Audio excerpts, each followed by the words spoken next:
In this segment, we're going to talk about the tools of the trade. What does a web developer use to create websites? And there's a number of tools out there. Many of them are free, and there are some commercial tools that you have to pay for. I'm going to try and go over a number of them, but these aren't all of the tools.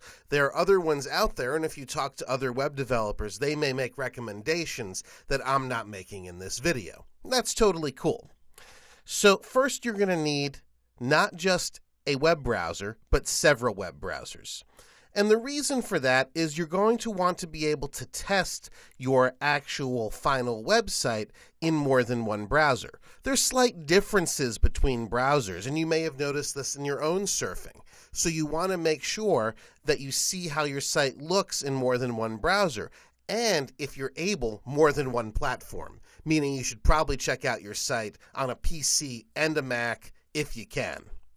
All right, so right now I've got one of my web browsers up here. This is Safari from Apple. That's free, like all web browsers. And here we've got a copy of Google's Chrome, downloadable and free.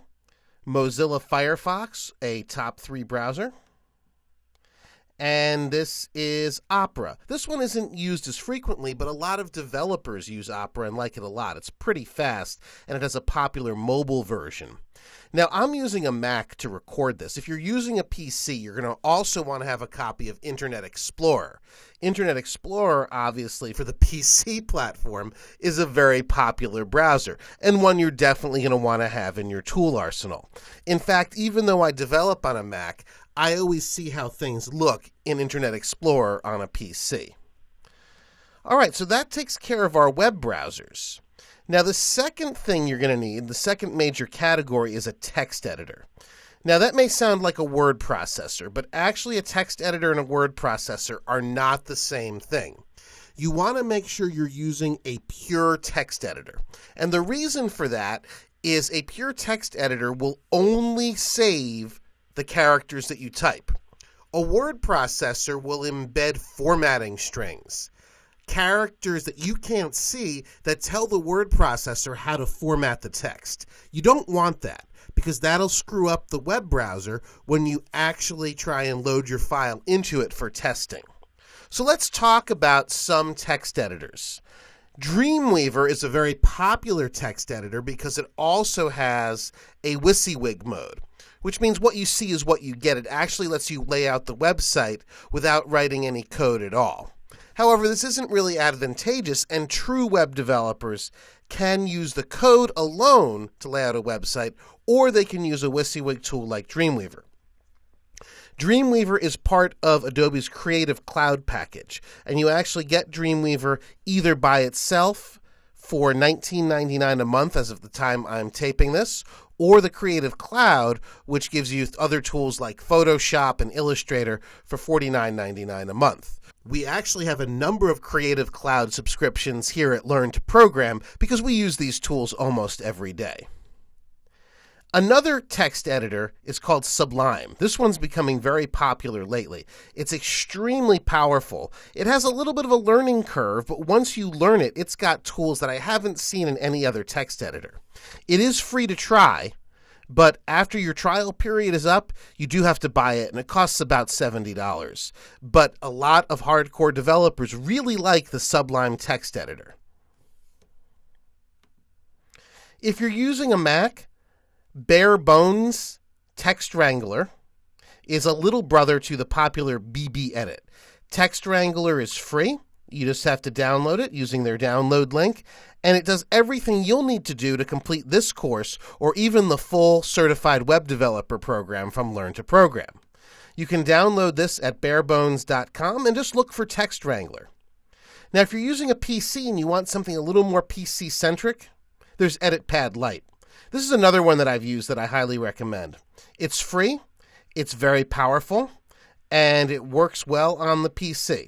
It lets you open multiple files at the same time. It has some powerful editing features. It's another text editor that I'd recommend. For this course, I'm going to be using a text editor called Brackets. This is a fairly new code editor, and you can download it for free. It works from the PC or the Mac, and this is what it looks like. So from here, I'm just going to type a little HTML code, and I just type it directly in here,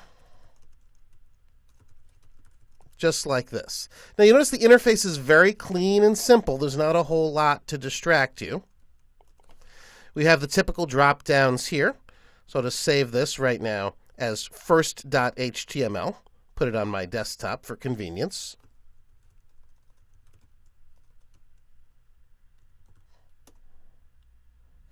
And you might have noticed when I saved here, we got some syntax highlighting. Notice the blue and black. And that's just designed to make things a little bit easier. Also notice now that I've saved, I'm getting these drop downs with different options, and those are designed to help me write the code. So this is a good one to start with. Again, it's brackets, and you can get it on the web at brackets.io. Completely free to try. It's available for both PC and Mac, and I think it's one you're really, really going to like. Now, if you have another favorite, you can use that as well. For example, if you're on a PC and don't want to download anything, you have a text editor that comes right with the PC, and it's called Notepad. Free, easy for you to use. Now, if you want to take a little trip down memory lane, years and years ago, text editors looked like this. And these text editors still exist. This is VI or Vim, an improved version of VI. And this exists on every Mac or Linux machine. I access this through the command line. So here, I can actually type the code in this kind of old school environment. It doesn't give me any help at all, but it's certainly usable. I don't recommend using this for learning. It can be very difficult, and it can be doesn't give you any of the features that you see in brackets or some of the other editors. But that's VI. Again, it comes on every PC, comes on every Mac or every Linux machine. It's just through your command line. Okay, so brackets is the one I'm going to be using, but also we need, besides our browser, some additional testing. So this is Screenfly. This is a website. And watch what it does. I'm going to load my own company website here.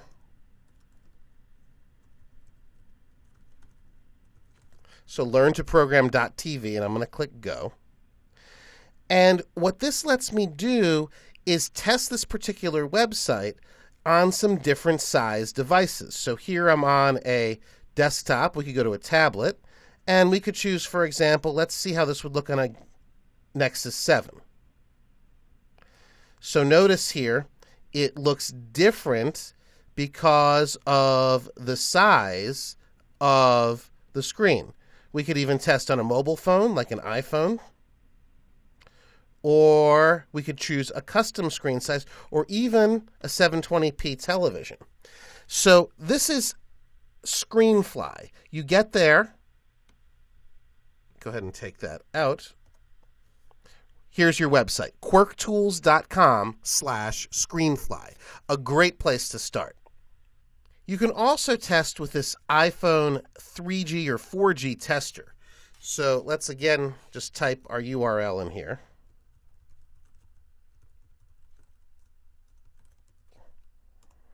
And we can see how this looks inside of a mobile device. And here you can see how our page appears when it's inside mobile. You can even go in here and, for example, click the C Programming for Beginners course. It'll show me how that page looks on mobile. So that's iPhoneTester.com. There's also iPad Peek, similar deal to test for an iPad. And again, it's just to give you an idea of what your media looks like on an iPad or iPhone or other mobile device. So again, highly recommend all of these testing environments. All right, so we've gone over the tools of the trade. We've looked at several different web browsers. I've given you a number of options for text editors. Remember, we're using brackets at brackets.io. And then we've looked at some environments that allow us to see what our site would look like from the perspective of a mobile device user.